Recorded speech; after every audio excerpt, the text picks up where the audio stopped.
तो बच्चों अच्छा आवाज़ आ रही है? इसका मतलब मैं थोड़ी बात रिपीट कर देता हूँ। इसका मतलब भारत इज़राइल के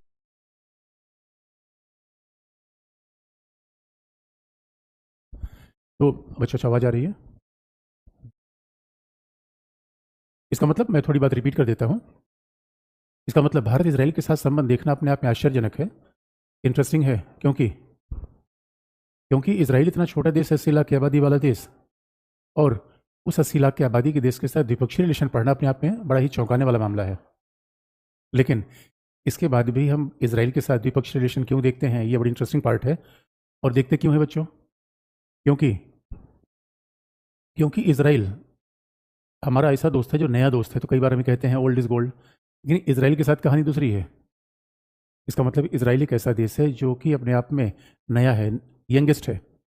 फिर भी इसका मतलब है कि संबंधों में कितनी दूरी है ये मायने नहीं रखती, कितनी इंटेंसिटी है, कितनी तीव्रता है, ये अपने आप में ज़्यादा इंपॉर्टेंट है। ये संबंध क्योंकि कई बार हम एग्ज़ाम्पल देखो, कई बार हम कहीं घूमने टहलने जाते हैं, हिल्स वगैरह पे जाते हैं, जो नए-नए शादीशुदा कपल है, वो हाथ में हाथ डाल के एक-दूसरे को देख रहे हैं। जबकि जबकि पता चला कि हम लोग हैं तो पचा अब कोई हम इधर देख रहे हैं तो हमारा पार्टनर उधर देख रहा है। इसका मतलब है संबंधों में गहराई होना ज़्यादा इंपॉर्टेंट है बजाय कि लंबाई के। तो इज़राइल के साथ ऐसा है कि संबंधों में इंटेंसिटी खूब है बच्चों। और ऐसा हुआ क्यों और 92 में इज़राइल के साथ हमने संबंध क्यों बनाया? ऐसा क्यों था कि 47 में हम आज़ाद हुए थे, इज़राइल के साथ संबंध हम नहीं बना पाए? इसी इसी में दोस्तों फ़िलिस्तीनी कहानी बताते हैं। फ़िलिस्तीनी कहानी का सारांश ये है और सारा झगड़ा जो आप देखो अभी चल रहा है या इसके बाद भी चलेगा, तो झगड़े का मूल कारण तो कमोबेश एक ही है, चीज़ें थोड़ी-थोड़ी बदलती रहती हैं। इसलिए कई बार आप देखते हो कि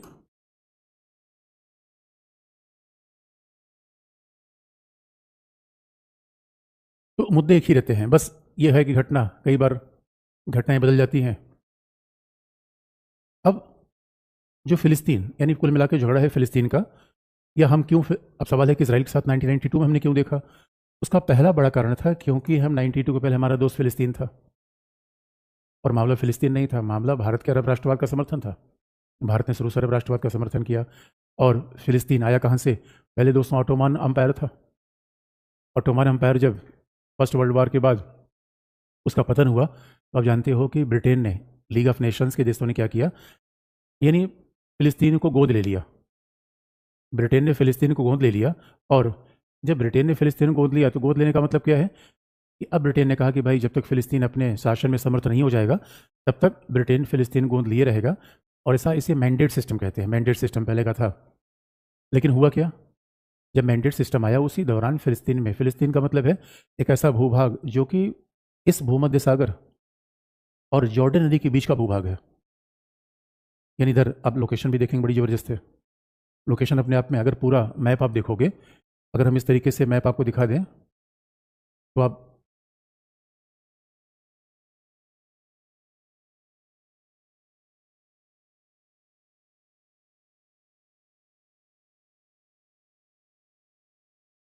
और मुद्दा यहाँ पे ये है कि देखो जो अभी फ़िलिस्तीन, जिस मैप को हमने बड़े में दिखाया था, वही यहाँ पे छोटे में है। ये पूरा ये मामला है फ़िलिस्तीन का, ये पूरा एरिया फ़िलिस्तीन का है। अब आप देखोगे फ़िलिस्तीन जहाँ पे आज है इज़राइल और अब इसी फ़िलिस्तीन से इज़राइल बन गया। तो ये पूरा एरिया ज़रा जियोपॉलिटिकली आप देखो, ये तो भूमध्य सागर इधर हो गया, इधर लाल सागर हो गया और ये स्वेज कैनाल है। ये अपने आप में पूरा एशिया से यूरोप को लिंक करने वाली पूरी नहर है। उसके बीच में और ये क्या है? सिनाई प्रायद्वीप है, जो मिस्र का पार्ट है। सिनाई पेनिनसुला है, यानी प्रायद्वीप का मतलब है कि जो 3 तरफ से पानी से घिरा हो। तो ये प्रायद्वीप है और इसके बगल में ये इज़राइल है। उसके ऊपर सीरिया है, इधर फिर इधर सीरिया है, इधर लेबनान है, इधर जॉर्डन है। तो इसका मतलब है कि वेस्ट एशिया में ये मामला बड़ा ही टेक्निकल है, बड़ा ही जियोपॉलिटिकली बड़ा इंपॉर्टेंट है, इज़राइल और फ़िलिस्तीन की लड़ाई।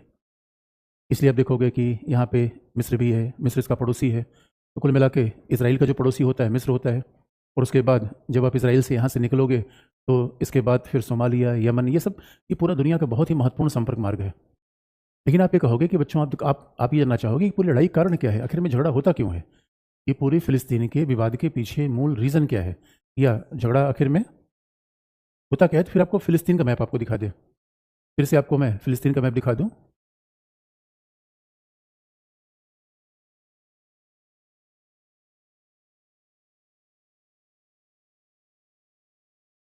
तो बात अब देखो बच्चों, ये फिलिस्तीन का मैप है। इसी बात को हमने शॉर्ट में दिखा दिया आपको। लड़ाई के एक ही कारण है, यानी पहले फिलिस्तीन पूरा ब्रिटेन का मैंडेट था। बाद में यहाँ पे, क्योंकि यहाँ पे ज़्यादातर आबादी मुस्लिम्स की थी, यानी जो अरबी मुस्लिम है, अरबी भाषा बोलने वाले मुस्लिम हैं।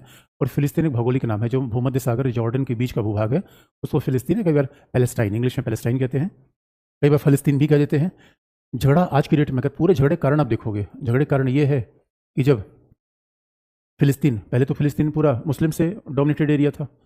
बाद में क्या हुआ कि यहूदियों की आबादी यहाँ बढ़ी, और यहूदियों की आबादी बढ़ने में दो कारण थे। एक तो यहूदियों ने कहा भाई हमारा धार्मिक स्थान यरूशलेम में है, यरूशलेम अपने आप में बड़ा ही पवित्र जगह है, यरूशलेम धार्मिक रूप में अगर देखा जाए तो यरूशलेम का बड़ा महत्व है। अब इसी बात से झगड़ा हुआ कि आखिर में फिलिस्तीन पर नियंत्रण होना किसका चाहिए, और इसी बात को लेकर लड़ाई होती चली गई कि आखिर में फिलिस्तीन पर किसका नियंत्रण होना चाहिए। तो अब जनसंख्या परिवर्तन हुआ, जनांकी परिवर्तन हुआ, और फिलिस्तीन का डिवीज़न कर दिया गया दो भागों में, क्योंकि बहुत बड़ी संख्या में यहूदी यहाँ पर आकर बस गए, और यहूदियों ने कहा कि हमें तो इस क्षेत्र में पहले हम ही थे, हमें यहाँ से भगा दिया गया था। अब यह ऐतिहासिक आंकड़ा, देखिए इतिहास में कौन किसका घर था, किसको कहाँ से भगाया गया, बच्चों ये तय करना बड़ा कठिन है। ये तय करना अपने आप बहुत डिफिकल्ट काम है। लेकिन जब ये पूरा मामला बना, तब ये तय हुआ कि इसराइल दो भाग, फिलिस्तीन दो भाग में बट गया, तो फिलिस्तीन से बटकर निर्माण हुआ इसराइल का। यानी 48 में पहले इसराइल राज्य का अस्तित्व कोई नहीं था। जैसे पाकिस्तान तो 47 बना, वैसे ही इसराइल 48 में बना। और इसराइल जब बना तो ये पूरा फिलिस्तीन का भाग डिवीज़न हुआ। तो फिलिस्तीन के भाग में जो ये एरिया है, ये गाजा वाला एरिया है, ये दे दिया गया फिलिस्तीन को। और ये है पश्चिमी किनारा, इसका मतलब है जो जॉर्डन नदी के पश्चिम है, पश्चिमी किनारा, ये भाग किसको दे दिया गया, ये भाग दे दिया गया फिलिस्तीनियों को। शेष बन गया इसराइल। बात को इस तरीके से आसान मैप में समझ ले तो ऐसी बात बनेगी। इसका मतलब अगर आप ऐसे देख लोगे तो जिससे ये है पश्चिमी किनारा, और ये है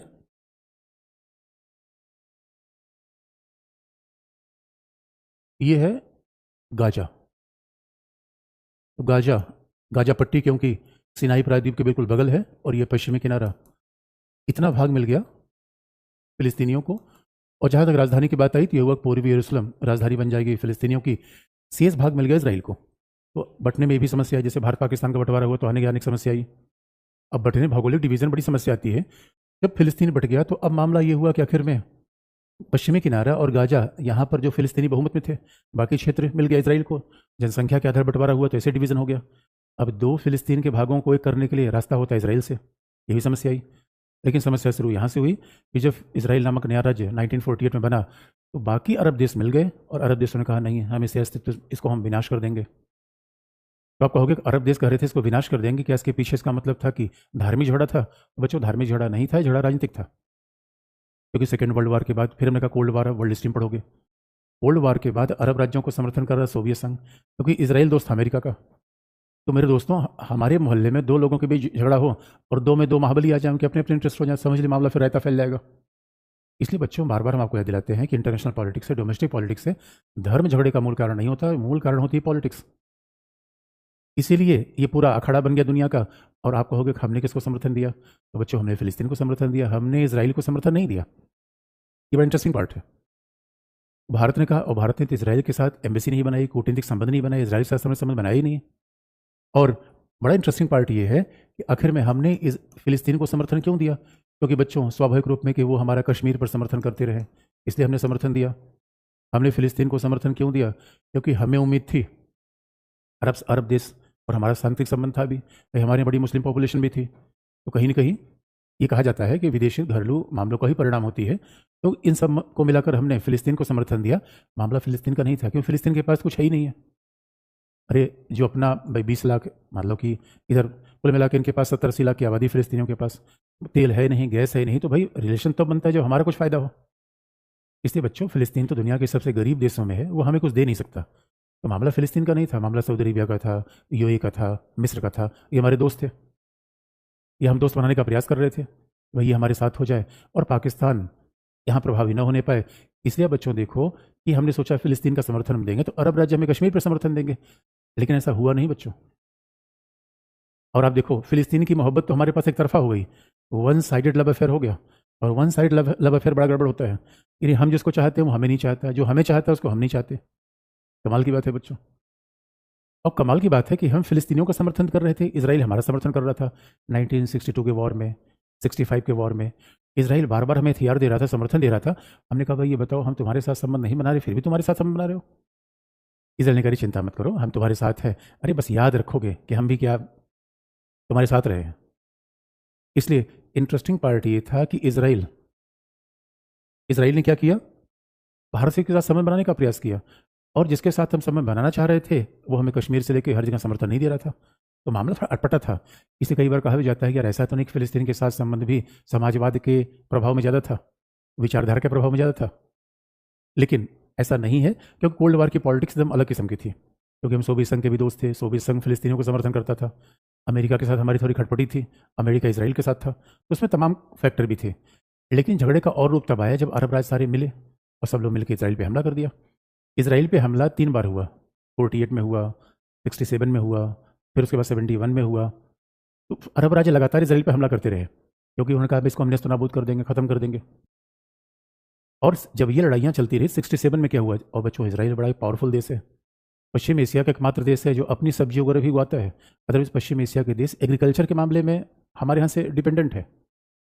लेकिन इसराइल, एक बात याद रखना, तो यहूदी जनसंख्या बहुत कम है लेकिन बहुत पढ़ी लिखी आबादी है। एलन मस्क यहूदी है, और कहा जाता है कि अमेरिका में काम करने वाले बड़े सारे वैज्ञानिक यहूदी, जर्मनी के विकास के पीछे यहूदी। तो यहूदी बड़ी डिसिप्लिन कम्युनिटी होती है, बड़ी पढ़ी लिखी कम्युनिटी होती है, बड़ी मेहनती। पश्चिम एशिया में देखोगे बालू में उन्होंने कमाल कर दिया, ये बालू में खेती करते हैं। तो और अमेरिका ने खूब इनको हथियार दिया, इनके पास अपना डेवलपमेंट था ही, तो डिफेंस पर उन्होंने हमेशा ध्यान दिया। क्योंकि अब देखोगे अरब सारे देश मिलकर हमला कर रहे थे, तो अरब देश में कौन था, लेबनान था, जॉर्डन था, मिस्र था, ये सब मिलकर हमला कर रहे थे, ये सब मिलकर हमला कर रहे थे। और एक खास बात देखोगे, अब जब ये सब मिलकर हमला कर रहे थे तो यहाँ पे इसराइल ने क्या किया, 67 के वॉर में फिलिस्तीन की पूरी जमीन ही छीन ली। इसराइल ने कहा भाई ये तो हमला होता रहेगा। तो 67 का निर्णायक वार था जहां पे इसराइल ने क्या किया, यहाँ का सिनाई प्रायद्वीप छीन लिया मिस्र से, गाजा पर नियंत्रण कर लिया। सिनाई, सिलाई नहीं बच्चों, सिनाई प्रायद्वीप छीन लिया, गाजा पर नियंत्रण कर लिया, और पश्चिमी किनारे पर भी नियंत्रण कर लिया। इसका मतलब है 67 के बाद जो बचा खुचा भाग फिलिस्तीन को मिला था वही खत्म हो गया, क्योंकि अरब देश लगातार इन पे हमला कर रहे थे। इसराइल ने हमले का बदला ये लिया कि भाई हम फिलिस्तीनी खत्म कर देंगे। अब आप जानते हो जो फिलिस्तीनी और इसराइल के बीच लड़ाइयाँ हुई और जब फिलिस्तीन का ये भूभाग ले लिया गया, तो आप देखोगे लाखों फिलिस्तीनी लेबनान में है, लाखों फिलिस्तीनी जॉर्डन में है, मिस्र में है, अगल बगल सारे जगह फिलिस्तीनियों ने शरण ले रखी है। इसलिए आप देखते हो अगर लेबनान से हिजबुल्लाह काम करता है, ऐसा थोड़ी हिजबुल्लाह कहीं बाहर से आया हुआ है, फिलिस्तीनी शरणार्थी हैं, वो बदला लेना चाहते हैं कि हमारे देश का विनाश कैसे किया। हाँ, अब इसमें ये ज़रूर है कि जॉर्डन, लेबनान, तो लेबनान से आप देखोगे जो हिजबुल्लाह काम करता है वो अपने आप में कहीं ना कहीं बदला लेना चाहता है। तो अभी त्रासदी ये रही कि जहाँ फिलिस्तीनी विस्थापित हुए वहाँ समस्या हुई। अब 67 के बाद पूरे भूभाग के इसराइल का नियंत्रण हो गया, और बाद में क्या हुआ, बाद में बड़े समझौते हुए, संयुक्त राष्ट्र संघ का मामला आया, तो दोनों टिके हुए थे। फिलिस्तीनियों ने कहा कि हम इसराइल का विनाश, हमें कोई समझौता नहीं चाहिए। इसराइल अपनी बात पे अड़ा हुआ था कि हम फिलिस्तीन को मिटा देंगे। तो 1992 में एक समझौता हुआ, ओस्लो समझौता, कि हुआ भाई 2 राष्ट्र बना लो, फिलिस्तीन भी रहेगा, इसराइल भी रहेगा। तो 1992 में एक समझौता हुआ जिसमें कहा गया, ओस्लो समझौते में, द्विराष्ट्रवाद का विचार, ये 2 राष्ट्र बना लो, फिलिस्तीन भी रहे, इसराइल भी रहे, बिना सुनास करने वाली बात मत करो बच्चों, दोनों राज्य एक साथ रहेंगे, दोनों का अस्तित्व एक जैसा रहेगा, तो दोनों आराम से रहेंगे, दोनों एक साथ रहेंगे। अब इंटरेस्टिंग पार्ट ये है, अब दोनों एक साथ रहेंगे, लेकिन उसके बाद फिर ये बात गड़बड़ा गई, क्योंकि दोस्तों आप याद रखो, अगर दोनों एक साथ रहेंगे, शांति रहेगी तो ईरान को बेचैनी रहेगी। यानी फिलिस्तीन का मामला शुरू से इंटरनेशनल पॉलिटिक्स फंस गया। इसलिए बच्चों होता क्या है, मोहल्ले में कमजोर आदमी पिटते हैं और महाबली और ग्राम प्रधानों को मोहरा बना लेते हैं, उसकी कीमत पूरा गरीब आदमी देता है। मेरे बच्चों, इंटरनेशनल पॉलिटिक्स से तकाजा ये है, बाहुबली 2 हाथी जंगल में लड़ी तो बर्बाद कौन होगा, घास बर्बाद होगी, तो फिलिस्तीनी बर्बाद हो गए। मतलब शायद मानवता का ऐसा भाग, कहीं कहीं लड़ाइयाँ हुई तो फिलिस्तीनी दर बदर भटके। आज भी आप देखोगे फिलिस्तीन दुनिया के पिछड़े क्षेत्र में एक है, सारी दुनिया के लोग वहाँ पे कुछ दान करते हैं, खाना पीना भेजते हैं, तब किसी तरीके से इनके जीवन चल पाते हैं। तो हकीकत तो ये है। लेकिन अब उसमें, अब 91 के बाद तो कोल्ड वार खत्म हो गया। अब कोल्ड वार खत्म हो गया तो आपको अब तो शांति आ जानी चाहिए भाई। कुल मिला के उधर अमेरिका इसराइल को प्रमोट कर रहा था, सोवियत संघ फिलिस्तीन को। कोल्ड वॉर जब खत्म हो गया तब तो मामला शांत हो जाना चाहिए, नहीं, तब तक नया एक्टर उभरा है ईरान। और ईरान, क्योंकि अमेरिका ईरान के बीच तनातनी है, और अमेरिका इसीलिए इसराइल को सपोर्ट करता है। तो ईरान अमेरिका से बदला लेने के लिए इसराइल के खिलाफ काम करता है, और इसराइल के खिलाफ काम करने के लिए हमास को आगे बढ़ाता है। दुश्मन का दुश्मन दोस्त। और आप याद रखिए, बड़े समझौते हुए, और समझौते में क्या किया, बड़ी इंटरेस्टिंग बात है कि 79 में, इधर तो लड़ाइयाँ चलती रही, लेकिन 79 में मिस्र ने सोचा कि भैया देखो लड़ने उड़ने कोई काम नहीं है। 79 में कैंप डेविड वार्ता हुई और मिस्र और इसराइल एक साथ आ गए। अब सोचो, जो पहले लड़ रहे थे वो एक साथ आ गए, तो यहाँ तर्क ये है, अगर 79 में ही मिस्र ने समझ लिया और 79 में इसराइल ने कहा भाई देखो सिनाई प्रायद्वीप तुमको दे देंगे, जो हमने कब्जा किया है, चलो हमारे साथ अच्छा संबंध बन जाए, तो मिस्र साथ आ गया, जॉर्डन भी साथ इसराइल के आ गया। ये समीकरण कैसे बदला? जो पहले इसराइल पे हमला करते थे उनके दोस्त बन गए। तो सवाल यहाँ पे ये बच्चों, तो जो इसराइल पर हमला करते थे वही दोस्त बन गए, तो इंडिया क्यों दोस्त न बन जाए? अब यहाँ पर सोचने की बात है, मिस्र इसराइल का दोस्त बन गया, जॉर्डन इसराइल का दोस्त बन गया, और मिस्र तो इसराइल का दोस्त 79 बन गया। तो हम किस बात का वेट कर रहे थे? पहला बात ये है, देखिए कैसे समीकरण बदल रहा है। दूसरी, फिर ये हुआ कि अमेरिका नेता बना, अमेरिका ने कहा भाई दुनिया में शांति होनी चाहिए। अमेरिका ने सोचा कि है स्टेबिलिटी, क्योंकि दोस्तों दुनिया का एक भाग जलेगा तो बाकी प्रभावित होगा। तो अमेरिका ने कहा भाई ऐसा करते हैं कि देखो इसराइल तुम गाजा से अपना क्षेत्र हटाओ, गाजा से अपना कब्जा हटाओ। इसराइल ने गाजा से कब्जा हटा लिया। बात ध्यान देने की है, इसराइल की सेनाएं, इसराइल की पुलिस अभी भी यहाँ पश्चिमी किनारे में इसराइल का सैन्य नियंत्रण है, रहते फिलिस्तीनी है, पुलिस और सेना इसराइल की है। गाजा को इसराइल ने छोड़ दिया, भाई चलो अब यहाँ पे शांति बनेगी, फिलिस्तीनी राज्य बन जाएगा। आप कहोगे सर दो राष्ट्र बना, वो बन नहीं पाया, क्योंकि अब आप कहोगे दो राष्ट्र क्यों नहीं बना? तो जब गाजा पर इसराइलियों ने अपना कब्जा छोड़ा तो गाजा पर हमास का नियंत्रण होने लगा। हमास एक ऐसा संगठन है जिसे दुनिया कहती है आतंकवादी संगठन है। अब यही बड़ा विवाद का दोस्त बन जाता है। हमारे यहाँ कश्मीर में काम करने वाले कई संगठन, हम कहते हैं आतंकवादी संगठन है, पाकिस्तान कहता है आज़ादी के लड़ रहे हैं, व्याख्या तो अलग हो जाती है।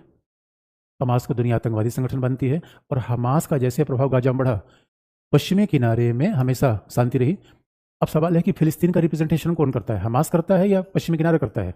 इसी बात में मतभेद आ गया, और पश्चिमी किनारे वेस्ट बैंक की फिलिस्तीन के लोगों ने कहा कि नहीं हम दो राष्ट्रवाद का समर्थन करेंगे, हमास ने कहा नहीं हम इसराइल का विनाश करेंगे। यानी फिलिस्तीनियों में भी इस बात को लेकर मतभेद आ गया, आखिर होगा क्या? इन्होंने कहा कि हम इसराइल के साथ रहेंगे, दो राष्ट्र बन जाए, हमें समस्या नहीं है, साथ साथ शांति से रहेंगे। लेकिन और आप देखोगे आम जनता बच्चों शांति से रहना चाहती है, आम जनता में कोई आतंकवादी नहीं बनना चाहता, वो 0.1% कोई हो सकता है। लेकिन अब शांति हो जाती तो अगर फिलिस्तीन अगर मामला सुलझ जाएगा तो फिर कई लोगों की तानाशाही चली जाएगी, उसमें सीरिया एक है। फिलिस्तीन मामला उलझ जाएगा तो ईरान के लिए कुछ बचेगा नहीं, क्योंकि आज भी आप देखो ईरान पाकिस्तान ने इसराइल से संबंध नहीं बनाया है, क्योंकि ईरान पाकिस्तान क्या कहते हैं भाई इस्लामी देशों का नेता, और इसराइल इस्लाम का विरोधी है, इसराइल के साथ जाने का सवाल ही पैदा नहीं होता। इसलिए पाकिस्तान, ईरान, इन देशों ने इसराइल के साथ संबंध नहीं बनाया है, और नहीं बनाए हुए हैं सऊदी अरब ने। तो दुनिया कई देश ऐसे हैं जो इसराइल के साथ आज भी कूटनीतिक संबंध नहीं बनाते, लेकिन चाइना का है, रसिया का है, इंडिया का है, अमेरिका का तो टॉय ग्रुप में है, और हमने बनाया 1992 में। तो बच्चों अब सवाल यही उत्पन्न होता है कि अभी फिर जो अभी लेटेस्ट आप झगड़ा देखोगे वो किस बात का है? अब झगड़ा यही होता है, आज का झगड़ा है, कल का है, झगड़ा बस यही होगा, रह रह के साल में 6 महीने में 2-4 बार इसराइल के लोग या तो इधर हमला कर देते हैं, 2-4 रॉकेट मारते हैं, और अभी तो आप देखोगे हमला किया और वहाँ 250-300 लोगों को बंधक बना लिया, 1000 लोगों को मार दिया। यानी एक बात ध्यान से देखोगे, संघर्ष शुरू होता है हमास की तरफ से, और यही हर 6 महीने होता रहता है। अब इस बार निर्णायक था, हमास का हमला बड़ा भयंकर था। और हमास का हमला क्यों हुआ, जरा इस बात को कॉन्टेक्स्ट आप देखो कि अचानक हमास का हमला क्यों होने लगा, क्योंकि इसके पीछे एक और तथ्य है, और तथ्य है बच्चों,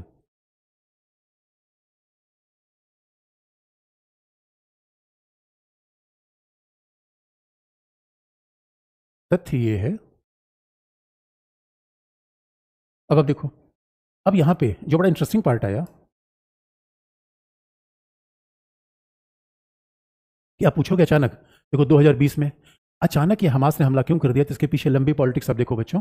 इसलिए हमें बार बार कहते हैं झगड़ा भूभाग का नहीं होता, दो देशों के बीच का नहीं होता, मामला बड़ा गंभीर होता है। मामला कहाँ बना? 2020 में I2U2 बन गया। इसका मतलब है इंडिया, इसराइल और यूएई और यूएस। इसका मतलब बच्चों हुआ क्या, यूएई ने, संयुक्त अरब अमीरात ने, बहरीन ने, कतर ने भी इसराइल को मान्यता दे दी। 2020 की बात, बड़ा डेवलपमेंट हो रहा था, यूएई, बहरीन, कतर अभी भी इसराइल को मान्यता दे दिया है। जॉर्डन मिस्र ने पहले दिया था। अब अगर इसराइल की मान्यता बढ़ेगी तो ईरान का प्रभाव कम होगा। ईरान तो उल्टा सोचता है कि हम नेता बने और पश्चिमी एशिया के देश इसराइल के साथ जुड़ने लगे, क्योंकि I2U2 क्या है, यानी पूरे क्षेत्र में देखो बच्चों का ही सहयोग होगा। किस क्षेत्र में? आर्थिक सहयोग, सुरक्षा का सहयोग, क्योंकि इसराइल तकनीकी देश, प्रधान देश है। यूएई चाहता है शांति रहे, और यूएई इसराइल सभी का मित्र है, अमेरिका। और कहा गया जब यूएई जुड़ गया तो सऊदी अरेबिया इनडायरेक्टली जुड़ गया। अरे अरब देश है सऊदी अरेबिया, मक्का मदीना उसके यहाँ है, तो सऊदी अरेबिया भी इनडायरेक्टली इसका सपोर्ट कर रहा था, क्योंकि सऊदी अरेबिया भी चाहता है कि ईरान आगे न बढ़े। अगर फिलिस्तीन के मसले को आप धर्म से समझोगे तो अब दोस्तों, सऊदी अरेबिया ईरान तो आपस में टकराते हैं। कल मैंने एक मूल कारण बता दिया था। इधर 2020 में ये हुआ, ऐसा लगा कि इसराइल का महत्व बढ़ रहा है। दूसरा, फिर इंडिया ने क्या प्रस्ताव कर दिया G20 की मीट में। G20 में अफ्रीका को बुला लिया, पहला प्रावधान किया हमने। उसके बाद हमने बच्चों कर दिया एक, हमने भाई चाइना का विकल्प लेकर आ गए। यानी अभी तक यूरोप जाने का रास्ता क्या है? ये स्वेज कैनाल वाला रास्ता है, लंबा रास्ता है। तो भारत ने कहा भाई ऐसा करते हैं, और पाकिस्तान हमें पारगमन रास्ता दे नहीं रहा है। हम चाबहार पोर्ट पहले से बना रहे हैं ईरान में, ईरान के पास चाबहार पोर्ट बना ही रहे हैं। ईरान में चाबहार पोर्ट बना रहे हैं सेंट्रल एशिया और जाने के लिए अफगानिस्तान। दूसरा, भारत ने कहा भाई मुंबई से क्यों न जाए यूएई, जिसके साथ हमारी दोस्ती बढ़ रही है, यूएई से सीधे सऊदी अरेबिया होते हुए, इसराइल होते हुए फिर कहाँ जाएंगे? यूरोप। यानी जरा सोच के देखिए, इकोनॉमिक कॉरिडोर सा जिसमें सऊदी अरेबिया भी है, यूएई भी, इंडिया, इसराइल है। और ये भारत की बड़ी इंटरेस्टिंग बात है, हम सऊदी अरेबिया, इंडिया, इसराइल सबको एक साथ लाना चाहते हैं। दोस्तों यही महाशक्ति बात है। इससे पहले क्या होता था, हम आराम से बैठे थे, भाई जो पश्चिम एशिया में होगा उसको हम देखेंगे। अभी हमने मामला बदल दिया बच्चों, यही तो बार बार मैं कह रहा हूँ। यानी अब इंडिया एक मेजर पावर है। अब मेजर पावर है तो अभी इकोनॉमिक कॉरिडोर बनेगा तो क्या होगा? Economy, trade, investment, digital connectivity, communication, सुरक्षा, और रोड इन, यानी चाइना के रोड बेल्ट पॉलिसी का विकल्प, ये पूरा। अब चूंकि यहाँ पे यमन के डाकू, सोमालिया के डाकू, ये रास्ता न केवल लंबा है बल्कि बड़ा कंजेस्टेड है, और आजकल तो इस पर तमाम हल्ले होते हैं। तो भारत ने कहा भाई देखो, हम एक ऐसा रास्ता बनाएंगे कि चाइना जैसा संप्रभुता पर हमला नहीं करेगा, पर्यावरण को देखेगा भी। इस कॉन्टेक्स्ट में जरा देखो, यानी जैसे इंडियन, और मामला फिर अब भाई जहाँ पे इंडिया आएगा, मिडिल ईस्ट आएगा, यूरोप आएगा। ये बड़ा लैंडमार्क था, भारत की महाशक्ति का प्रभाव था कि भारत अब एक पूरी दुनिया को भी दिखाएगा। अब जब ये सारे समझौते होने लगे बच्चों, तो अब आप देखोगे, अब ईरान के साथ सुपर, ईरान ने कहा दिया, ये देखो इसराइल को सब माने जा रहे हैं, जो देखो वही इसराइल के साथ जा रहा है, इसराइल सऊदी अरेबिया तक एक हो जा रहे हैं। इसी बात को लेकर ईरान ने अचानक स्टेज बदल दिया। तो बच्चों, पूरे पश्चिम एशिया में जो इसराइल मिनिस्ट्री में आ रहा था, इसराइल बैकफुट पर आ गया, और इसराइल ही विलन बन गया। क्योंकि बच्चों देखो, जब आप वार करोगे, और वार में बहुत लंबा चल जाता है, लोग मरते हैं। अब ठीक है, इसराइल के ही लोग मरे। अब कोई भी देखो, जो दोस्तों, अब ये नहीं कि अब इसराइल के लोग मर गए तो उसका बदला हम लोगों को मार के ले।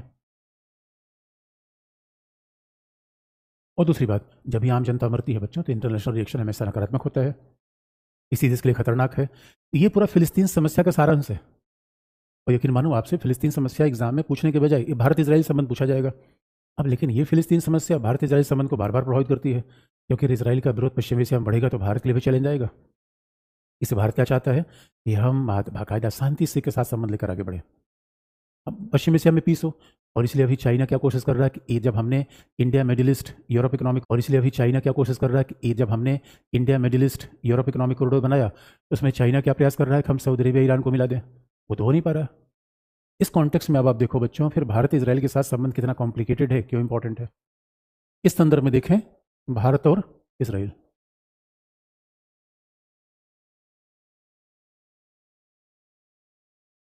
तो भारत इसराइल कैसा है बच्चों? पहला, अब देखो, क्यों क्यों हम इसराइल के साथ देखें, क्यों इसराइल के साथ देखें, हुआ है भाई, सबसे बड़ी बात है हुआ है। पहला, सबसे पहली प्राथमिकता में सैन्य सहयोग, यानी मिलिट्री कोऑपरेशन।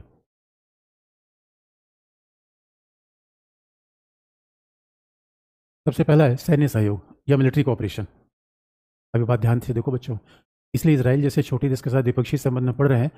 इसराइल आज की डेट में अमेरिका, रसिया और फ्रांस से राफेल ले लिया इसलिए, नहीं तो कुछ दिनों पहले क्या था, भारत के लिए डिफेंस इक्विपमेंट की सप्लाई करने वाला इसराइल अचानक तीसरा देश बन गया। जिस देश के साथ हमारे डिप्लोमेटिक रिलेशन शुरू हुए हो 1992 के साथ, वह हमारे देश के लिए तीसरा, चौथा डिफेंस सप्लाई करने वाला देश बन जाए, बहुत बड़ी बात है बच्चों। इसलिए इतने छोटे देश का महत्व इतना ज़्यादा आ गया है। और इसराइल के साथ खास बात है, वो इलेक्ट्रॉनिक इंस्ट्रूमेंट बनाने का मास्टर है।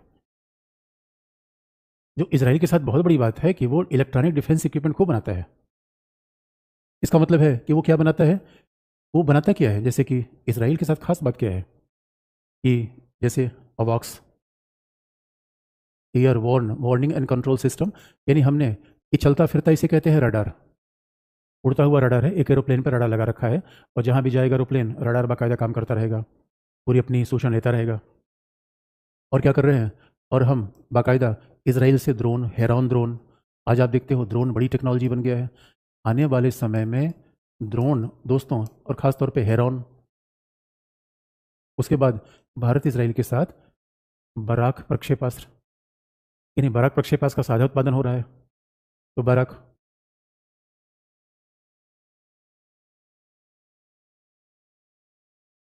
बराक मिसाइल का साझा उत्पादन हो रहा है, ये बहुत बड़ी बात है। इसराइल के साथ हमारे डिफेंस इक्विपमेंट बड़े तगड़े हैं।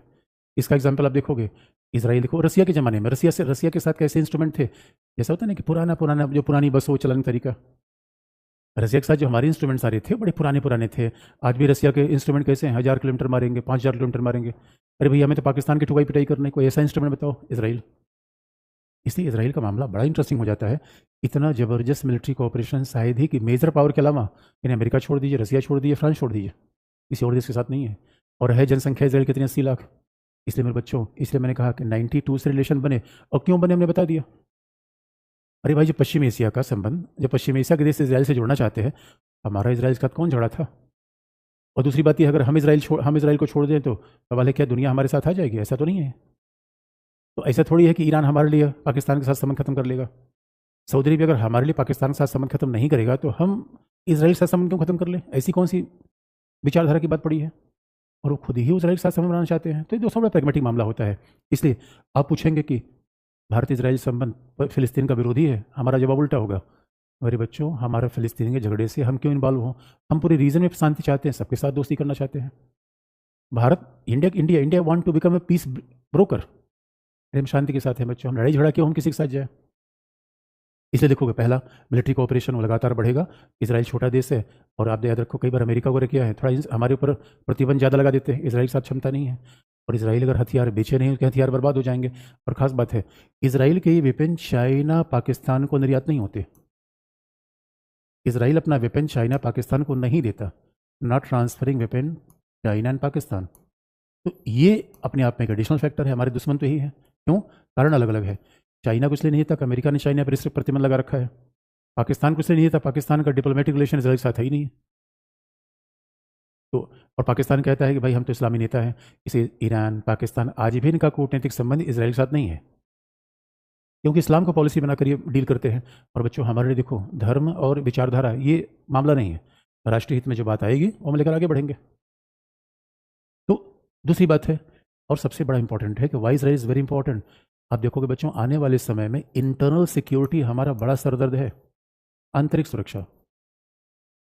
तो आप जानते हो कि साइबर सिक्योरिटी, अब इंटरनल सिक्योरिटी बेहतर करना है, cyber security, smart border management. तो जहाँ भी आप देखोगे, यानी आंतरिक सुरक्षा में प्रॉब्लम क्या है, एक तरीके से इलीगल माइग्रेशन, अवैध घुसपैठ, पूर्वोत्तर में चले जाओ, इधर कश्मीर चले जाओ।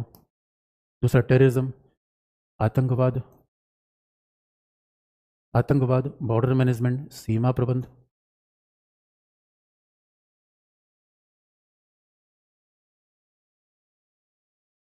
बॉर्डर मैनेजमेंट, सीमा प्रबंध। तो बच्चों ये देखो, इन सब मामलों में इसराइल के साथ हम कॉपरेशन कर रहे हैं, यानी। और ये देखो, ये भैया हमास ने इसराइल पे हमला कर दिया, इसलिए को ना हमास के इसराइल के बॉर्डर मैनेजमेंट बड़ा सवाल उठा दिया।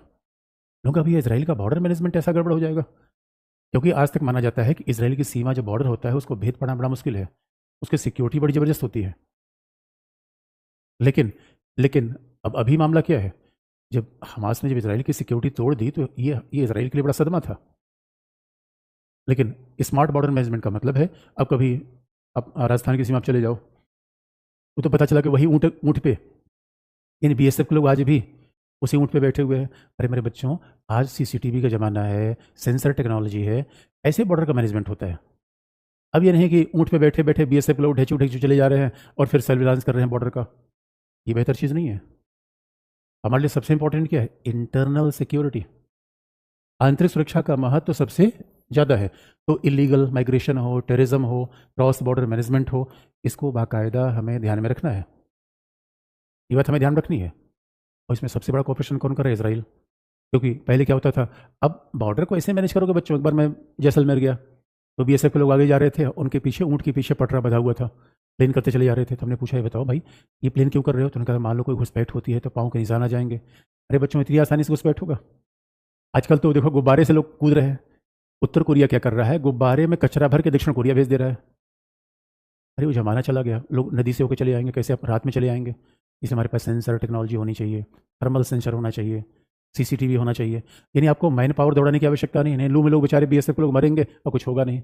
और बाढ़ भी लगाने का नया इंतजाम होना चाहिए, क्योंकि हमारे जो फेंसिंग होती है बाढ़ की, अब कश्मीर में देखोगे बर्फ़ पड़ती है, खत्म हो जाती है। बांग्लादेश के पास नदी है, वहाँ फेंसिंग हो ही नहीं सकती। इसलिए स्मार्ट बॉर्डर मैनेजमेंट, आजकल हर चीज़ स्मार्ट होता जा रहा है बच्चों। फ़ोन भी स्मार्ट है, हर चीज़ स्मार्ट है, तो आपका सुरक्षा भी स्मार्ट होनी चाहिए। और कहा भी जाता है, आपने सुना होगा पेगासस का नाम, पेगासस का नाम आपने सुना होगा। तो पेगासस क्या है कि एक ऐसा सॉफ्टवेयर है जो बाकायदा ही पता कर लेता है कि आखिर में कौन किससे बातचीत कर रहा है। अगर हमारा इन सब चीज़ों पे कंट्रोल नहीं हो तो हम टेररिज्म कैसे कंट्रोल कर लेंगे? इसलिए बच्चों, इजराइल को माना जाता है टेररिज्म के मामले में मास्टर है, ट्रेनिंग के मामले में। इसलिए हमारे भी अधिकारी ट्रेनिंग के लिए जाते हैं इसराइल। तो इन सब मामलों में चूंकि हमें आने वाले समय में पुलिस रिफॉर्म जबरदस्त करना है, हमारे तो पुलिस वाले डंडा लेकर खड़े रहते हैं।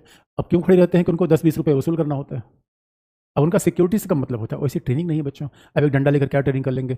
इसराइल का पुलिस वाला देखिए, चलती फिरती मशीन है उसके पास। हमारे पुलिस वाले बेचारे क्या करें? इसलिए बच्चों देखोगे, बॉर्डर मैनेजमेंट पे कोई भी महाशक्ति हमारा इतना सपोर्ट नहीं कर जितना इसराइल। डिफेंस के मामले में कोई हमारा इतना सपोर्ट नहीं कर रहा जितना इसराइल।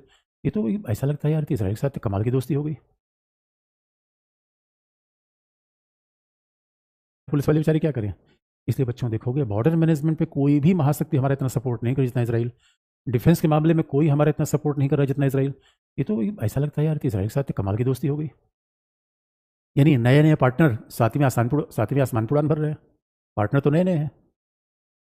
अब इसके बाद आप देखोगे, इसके बाद इतना ही नहीं बच्चों, ये तो सामरिक इशूज़ है भारत इसराइल के बीच में। यहाँ पे तो सामरिक इशूज़ हैं और सामरिक संबंध है, क्योंकि पश्चिम एशिया में कोई भी आतंकवादी संगठन अगर काम कर रहा है, इसराइल के साथ खास बात क्या है, खुफिया एजेंसी मोसाद। और इस बात दोस्तों, मोसाद भी फेल हो गई, ये बड़ा इंटरेस्टिंग पार्ट है। लेकिन जब हम भारत इसराइल संबंधों की बात करते हैं तो मामला केवल सामरिक मुद्दों तक नहीं आता। शायद बहुत कम लोग ध्यान देते हैं। इसलिए बच्चों, 2017 में भारतीय प्रधानमंत्री पहली बार इसराइल गए। 2017 से पहले तो भारत का कोई प्रधानमंत्री इसराइल जाने को तैयार ही नहीं होता था, क्योंकि एक चैलेंज है उसमें। क्यों ऐसा है? लेकिन प्रधानमंत्री ने शायद जिन मुद्दों पर बातचीत की वो गैर सामरिक थे, यानी वो सुरक्षा वाले मामले नहीं थे, सैनिक मामले नहीं थे। और उस पर शायद हम कम ध्यान देते हैं कि इसराइल के साथ गैर सामरिक मामलों का क्यों महत्व ज़्यादा है। तो दोस्तों, पहला कारण क्या है? देखो, एक ही बात है, इसराइल विकसित देश है, तकनीकी प्रधान देश है। Germany, England, America, Japan. और इसराइल क्या है? ये तकनीकी प्रधान देश है, तो हमारे यहाँ अनुसंधान के लिए, तकनीकी अनुसंधान के लिए, टेक्नोलॉजिकल रिसर्च के लिए, तकनीकी विकास के लिए हम इसराइल के साथ कहाँ सहयोग कर सकते हैं? टेक्नोलॉजिकल रिसर्च के लिए हम इसराइल के साथ कोऑपरेशन कर सकते हैं। ये बहुत इंपॉर्टेंट बात है। अब टेक्नोलॉजिकल रिसर्च, इसका मतलब है कहीं भी तकनीक का विकास हो तो हम इसराइल के साथ कोऑपरेशन कर सकते हैं। जैसे कि स्पेस, जैसे कि अब सेमीकंडक्टर, जैसे कोविड में वैक्सीनेशन, हेल्थ में। बच्चों, हर जगह तो टेक्नोलॉजी की बात होती है। इसराइल के लोगों के पास तो ऐसी मशीन है जो समुद्र के खारे पानी को मीठा कर देते हैं। और सबसे बड़ी है एग्रीकल्चर टेक्नोलॉजी। आने वाले समय में फूड सिक्योरिटी भारत के लिए बड़ा चैलेंज है और भारत में एक नए हरित क्रांति की आवश्यकता है। भारत में एक नए ग्रीन रेवोल्यूशन की जरूरत है। अगर भारत में नए ग्रीन रेवोल्यूशन की आवश्यकता है, इसराइल इसमें बड़ी मदद कर सकता है, क्योंकि इसराइल की अगर एग्रीकल्चर टेक्नोलॉजी हमारे पास आ जाए, लेकिन ड्रिप मेथड ऑफ इरिगेशन पूरे भारत में चल रहा है, यानी इतना साइंटिफिक। और कहा जाता है कि वाटर कंजर्वेशन, बेंगलुरु में बच्चों जो समस्या आई, बेंगलुरु में लोग एक वॉशरूम में 3 लोग बैठ के नहा रहे हैं, ऊपर ऊपर करके। यही हाल इंडिया में होगा आने वाले समय में। इसराइल ऐसा देश है जो अपने 90% वाटर को रिसाइकिल कर लेता है। ये बड़ी बात है। इसका मतलब है, सामान्यतः हम ये मान के चलते हैं कि इसराइल के साथ हमारा डिफेंस का ही पार्टनरशिप है। और देखो, इसराइल को भी फ़ायदा क्या है, भारत जैसा बड़ा बाजार मिल जाता है उसे।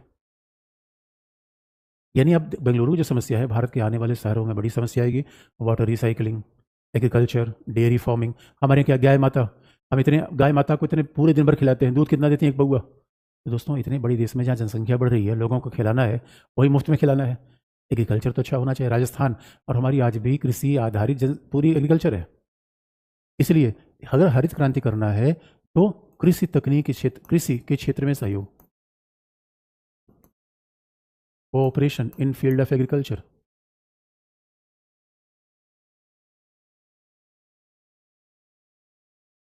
Cooperation in field of agriculture, dairy farming, technological development. तो बच्चों आज हमें तकनीकी चाहिए भाई, अंतरिक्ष तक हम जा रहे हैं।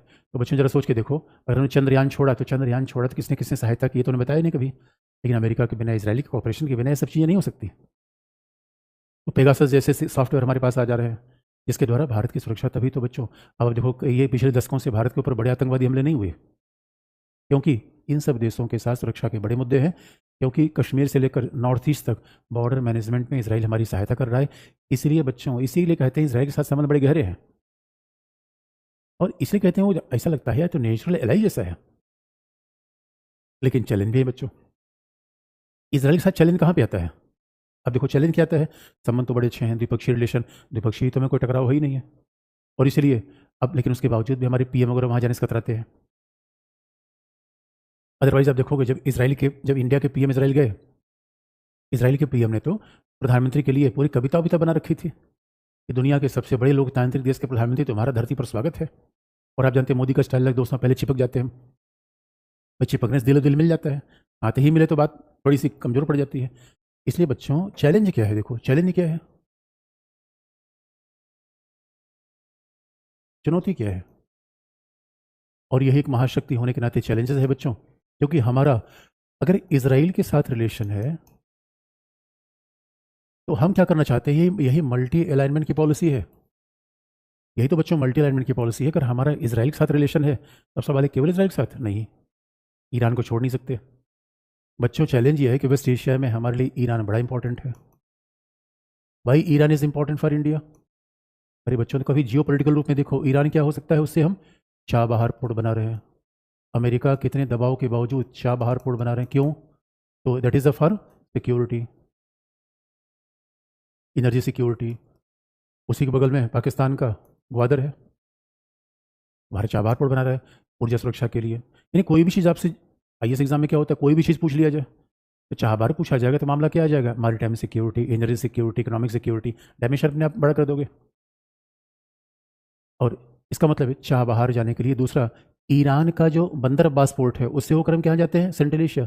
Iran is gateway, Iran किसका है, प्रवेश द्वार है बच्चों। Iran is a gateway for Afghanistan और सेंट्रल एशिया। अफगानिस्तान पहुंचना हो, सेंट्रल एशिया, आप देख रहे हो हम कनेक्ट सेंट्रल एशिया की पॉलिसी अपना रहे हैं।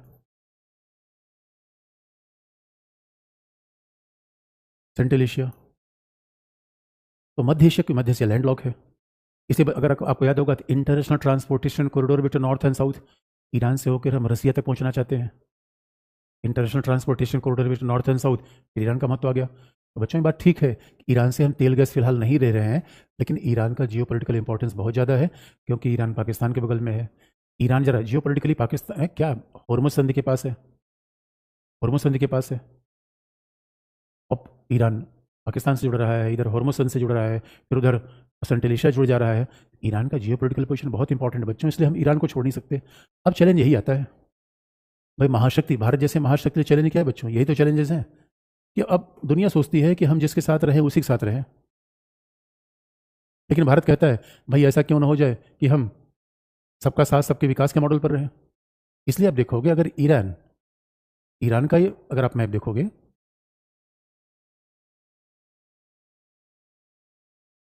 तो ये ईरान है।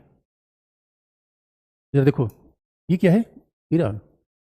इधर इधर आप देखोगे कि पाकिस्तान हो गया, इधर अफगानिस्तान हो गया, इधर सेंट्रल एशिया हो गया, इधर कैस्पियन सागर हो गया। तो ये हम ईरान से होकर सेंट्रल एशिया भी जाना चाहते हैं, अफगानिस्तान जाता है, कैस्पियन सागर भी जाना चाहते हैं बच्चों। इसलिए कहा जाता है ईरान को हम छोड़ नहीं सकते। इसलिए, लेकिन आप ये मत सोचना कि ईरान केवल हमारे लिए जान दे देगा। भाई ईरान में पहले हम रेल लाइन बनाने का प्रयास कर रहे थे, अब चाइना कह रहा है भाई हम और सस्ता बना देंगे, तो ईरान उसका ले लेगा। हर देश दोस्तों अपने फायदे के हिसाब से चलते हैं, इसे कोई दिल लगी करने वाली बात नहीं है। तो सवाल ये है ईरान हमारे लिए, अब सवाल ये है कि ईरान इसराइल के बीच में समस्या है। ईरान इसराइल एक दूसरे के जानी दुश्मन है, और जानी दुश्मन क्यों, वही तीन कारण कल मैंने बता दिया था, जानी दुश्मन है। अब सवाल है कि जब हम ईरान के साथ जाते हैं तो इसराइल को अटपटा लगता है, इसराइल के साथ जाते हैं तो ईरान आंख बहुत तरीरता है। इसलिए बच्चों हमारा पूरा प्रयास क्या है? अब सवाल है कि जब हम ईरान के साथ जाते हैं तो इसराइली को अटपटा लगता है, इसराइल के साथ जाते हैं तो ईरान आँख बहुत तरीरता है। इसलिए बच्चों हमारा पूरा प्रयास क्या है? हम पूरे देश में हम सबके साथ जाना चाहते हैं 90s के बाद, इसीलिए हम और सबके साथ जाके हम तो शांति स्थापित करने का प्रयास कर रहे हैं। ये नहीं हम इसराइल को छोड़ थोड़ी रहे हैं, न ईरान को छोड़ रहे हैं। लेकिन अगर हम ये सोचें कि ना हम ईरान के कारण इसराइल को छोड़ दें, तो दोस्तों याद रखना, ईरान हमारे कारण चाइना और पाकिस्तान को छोड़ देगा। इसलिए हम भावनात्मक नहीं होते बच्चों। अब रिलेशन देख लो भाई, मैं तो दिलो जान दिए जा रहा हूँ किसी को और दूसरा भागा जा रहा है। और ये भी आप देखोगे यहाँ पे ईरान ही नहीं है, अगर आप अगला अगला एग्जाम्पल आप देखोगे तो यहाँ पे क्या है? फिलिस्तीन भी है। आप कहोगे फिलिस्तीन के मामले पर क्या है बच्चों? अब सवाल है, फिलिस्तीन में लड़ाई हो रही है। अब देखो, अब फिलिस्तीन में लड़ाई हो रही है तो भारत का बहुत स्पष्ट स्टैंड है। भारत ये एकदम स्पष्ट मानता है कि भारत क्या कहता है? भाई India always believe that we believe in a two nation theory. हम द्विराष्ट्रवाद के विचार को मानते हैं।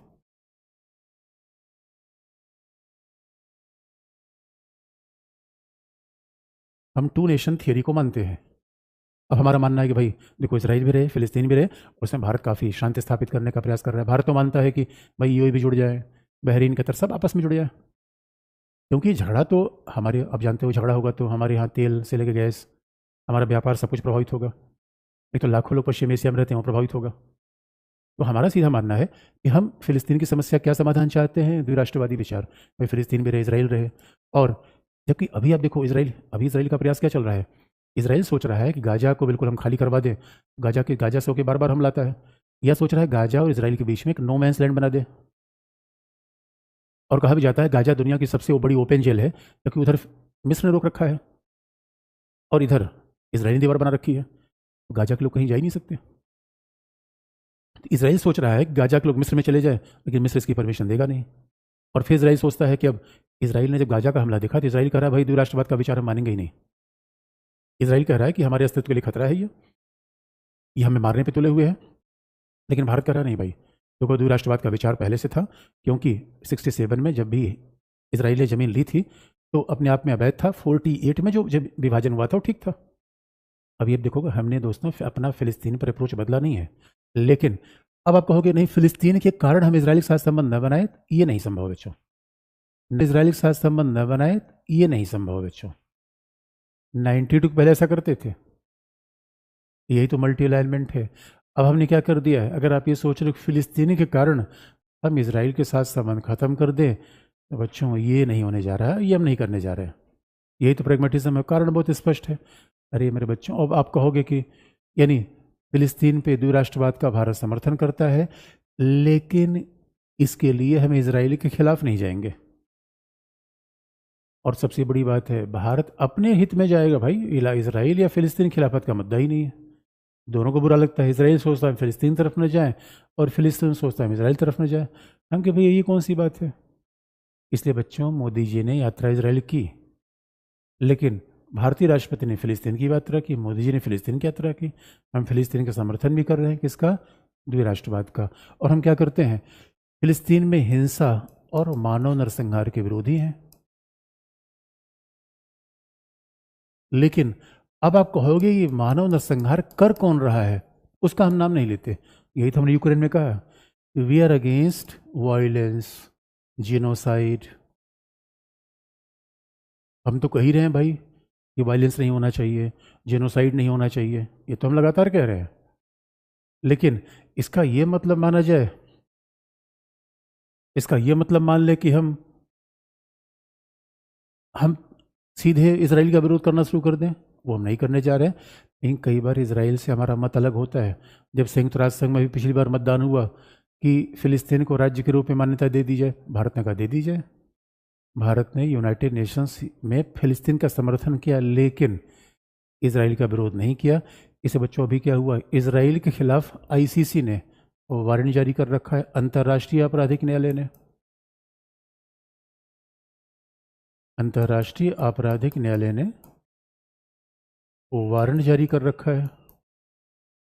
ये इंटरनेशनल क्रिमिनल कोर्ट है जो 2002 में बनी। इसका मूल काम है बच्चों, ये उन लोगों को दंडित करती है जिनके खिलाफ मानव नरसंहार के आरोप होते हैं। जिनके खिलाफ जीनोसाइड के आरोप हैं, मानव नरसंहार के आरोप हैं। यानी ये अंतर्राष्ट्रीय झगड़ों को सुलझाने की संस्था नहीं है, ये इंटरनेशनल क्रिकेट काउंसिल नहीं है, और संयोग की बात है आईसीसी का पार्ट इंडिया है ही नहीं है। भारत ने इस पर हस्ताक्षर किया ही नहीं है। भारत ने कहा भैया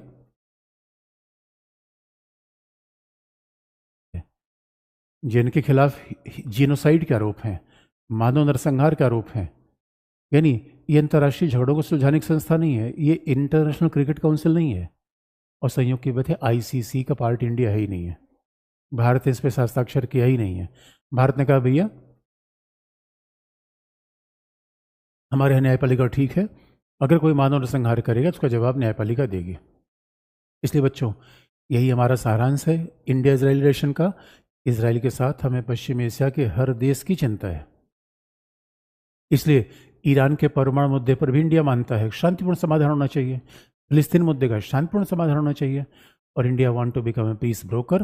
लेकिन अगर आप ये कहो कि 92 के पहले कि इधर आप कहोगे सर इसराइल और फिलिस्तीन में केवल एक का चयन करना, तो हम किसका चयन करेंगे? केवल एक की बात क्यों है बच्चों? सबका साथ सबका विकास। और इनकी आपस ये पौआ पौआ वाले देश हैं, आपस में लड़ते रहे। इनकी आपस की लड़ाई हमारी लड़ाई नहीं है, भारत अपने इंटरेस्ट के साथ जाएगा। इसलिए द्विपक्षीय मामलों में देखा जाए तो इसराइल के साथ हमारी बड़ी घनिष्ठता है, लेकिन बहुपक्षीय क्षेत्रीय मामलों में हमारे इसराइल के साथ डिफरेंसेस हो जाते हैं। विवाद नहीं बच्चों, डिफरेंसेस हो जाते हैं। अब कोई सवाल पूछना हो तो मेरे बच्चों पूछ लो। उसके बाद कल शुरू करेंगे इंडिया और डायस्पोरा। इंडिया तो लगभग ख़त्म करने की पोजिशन में है, तो अब ज़रा सवाल पूछ लो बच्चों।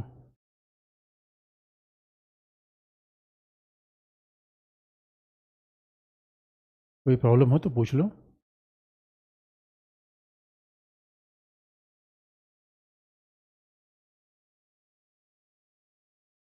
इसी वजह टू नेशन थियरी क्या है? अरे मेरे बच्चों देखो, दो राष्ट्र बनेगा तो दो राष्ट्र में फिलिस्तीनी को क्या मिलेगा? पश्चिमी किनारा वेस्ट बैंक, और ईस्ट यरूशलेम बाकी क्षेत्र इसराइल को मिलेगा। और इसराइल दोनों किनारों के बीच में आने जाने का रास्ता देगा। लेकिन दो राष्ट्रवाद में समस्या क्या है? हमास नहीं मानता। हमास कहता है नहीं भैया हम इसराइल का विनाश करेंगे। दो राष्ट्रवाद क्या होता है? हमें पूरी ज़मीन चाहिए।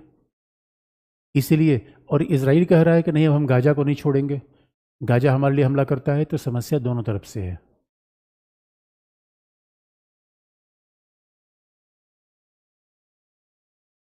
इसकी शुरुआत तो फिलिस्तीनी व इसराइल का विवाद मुख्य कारण क्या था? अरे मेरे बच्चों देखो, फिलिस्तीनी व इसराइल का विवाद का मुख्य कारण क्या? कल मैंने बताया था ना, महाशक्तियों का हित, नृजातीय संघर्ष, क्षेत्रीय प्रभुत्व।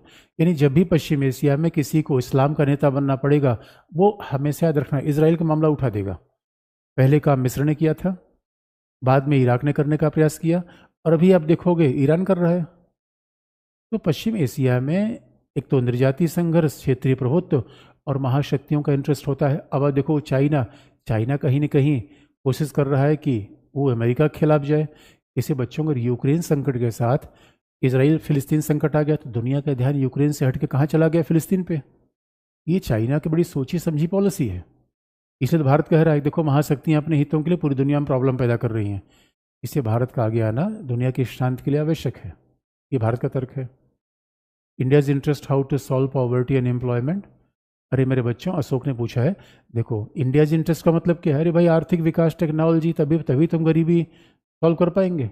गरीबी कहने मात्र से थोड़ी सॉल्व हो जाएगी। इसके लिए लॉन्ग टर्म पॉलिसी बनाई जा रही है, बन रही है।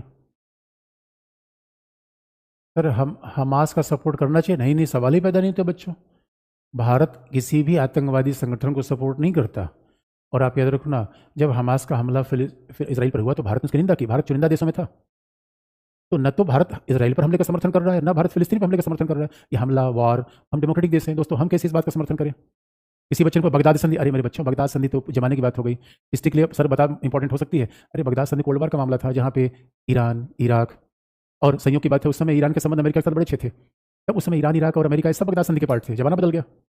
यानी बगदाद संधि को पढ़ने का मतलब है कि मेरे दोस्तों एक हंगल का म्यूजिक देखना हिस्ट्री के लिए इंपॉर्टेंट हो सकता है। आईआर में जानते हो करंट के विषय चलते हैं, सैद्धांतिक विषय चलते हैं, तो पास्ट वाले मामले नहीं चलते। और इस संयोग की बात है 79 से पहले ईरान अमेरिका दोस्त थे, क्योंकि ईरान में जो सरकार थी अमेरिकी समर्थक थी। 79 के बाद ईरान अमेरिका झगड़ा बढ़ा, और झगड़े बढ़ने का कारण क्या है? अब ईरान को भी नेता बनने का शौक आया, और अमेरिका तो नेता ही है दोस्तों, झगड़ा हुआ।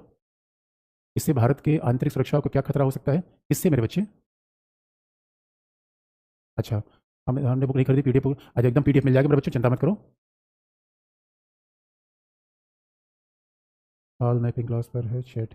कांग्रेस के नेता ने फोन में पेगासस वायरस मिला है। अरे मेरे बच्चों, उसकी चिंता मत करो, तुम अपने फोन को देखो, अभी नेताओं के चक्कर मत पड़ो। आवाज क्या है? आवाज मेरे बच्चे ये चलता फिरता है, जैसे AIL-76 एयरक्राफ्ट है, उसी के ऊपर रेडार लगा दिया गया। तो रेडार का फायदा ये होता है, देखो जब रेडार एक जगह पे लगता है तो हमेशा वो अटैक पर आ जाता है। और जब रेडार उड़ता रहेगा, अब मान लीजिए हाईवे है, आज के डेट में तो हाईवे पे एयरक्राफ्ट लैंड करते हैं, तो हाईवे पे एयरक्राफ्ट लैंड कराने का तरीका क्या है? रेडार लगा देंगे। हाँ, क्वेश्चन करा देंगे मेरे बच्चों। आगे क्वेश्चन आप देखो, ऐसा करेंगे, पीटी के बाद आईआर की फिर 1-2 क्लास लेकर क्वेश्चन आप करा देंगे। आप चिंता मत करना, अभी पीटी आप दे लो, पीटी के बाद और मेंस के बीच में आईआर क्वेश्चन आप करा देंगे। पहले एक बार सिलेबस पूरा हो जाने दो, और मुझे लगता है 1-2 दिन और लगेगा, चीज़ें हल हो जाएंगे, हो जाएगा हमारा। वेस्ट होगा ना फिलिस्तीन में sir? West Asia, East Asia होगा ना? अरे मेरे बच्चों, क्या क्या लिखा है बच्चों ने? थोड़ा सा रुको रुको। सर द्रोण भारत में पीछे? अरे मेरे बच्चों देखो, अभी हम टेक्नोलॉजी में पीछे हैं। और टेक्नोलॉजी में क्यों पीछे है? उसके लिए रिसर्च के लिए पैसा चाहिए, और पैसा चाहिए तो हमें लॉन्ग टर्म विजन चाहिए। और ऐसे 10-10, 20-20 रुपये बकरी मुफ्त में, गाय मुफ्त में, भैंस मुफ्त में। उसके बाद इसलिए बच्चों, देश के विकास के लिए शिक्षा, रिसर्च इंस्टीट्यूशन, ये सब महत्वपूर्ण होते हैं। और जब छोटे मोटे पैसे हम बताते रहेंगे तो मामला गड़बड़ हो जाता है। हमास क्या है? वो देश आते हैं। अरे मेरे तो, हमास क्या है? फिलिस्तीनियों का एक संगठन है, जैसे हमारे यहाँ अब फिलिस्तीनियों का संगठन है। फिलिस्तीनी कहते हैं कि हमारे लोकतंत्र की आवाज़ बढ़ाता है। इसराइल कहता है, दुनिया कहती है आतंकवादी संगठन है। सर जी मेंस राइटिंग, अरे मेंस में देखो, थोड़ा बच्चों पीटी मेंस के बीच में करवा देंगे, अभी तो पढ़ लो एक बार। कल बहुमत की सरकार बने क्या? फरहान आपस में भाई बच्चे, लुकिस्ट पॉलिसी फेल हो गई है। अरे मेरे बच्चे, किसने बताया फेल हो गई है? ऐसा विचार मत बनाओ यार। एक दिन में कोई पॉलिसी फेल होती है, एक दिन में कोई पॉलिसी सक्सेसफुल होती है। आप चीज़ों को सैद्धांतिक देखना सीखो यार, ऐसा थोड़ी हो जाएगी फेल हो जाएगी। इसराइल के साथ भारत के सारी मेरे बच्चों सामरिक संबंध तो वही है। अब देखो, रक्षा का है, सुरक्षा का, यही तो सामरिक संबंध है मेरे पुत्र पुत्र। हम फिर पश्चिमी फिलिस्तीन, पूर्वी फिलिस्तीन होगा क्या? अरे मेरे बच्चों, पश्चिमी फिलिस्तीन पूर्वी फिलिस्तीन नहीं होता, गाजा और वेस्ट बैंक, ऐसे कहो। फिलिस्तीन गाजा वेस्ट बैंक से मिलकर बनता है। कहीं ना कहीं हाँ भाई देखो, पावरफुल जो होता है तो हस्तक्षेप करता है मेरे दोस्तों।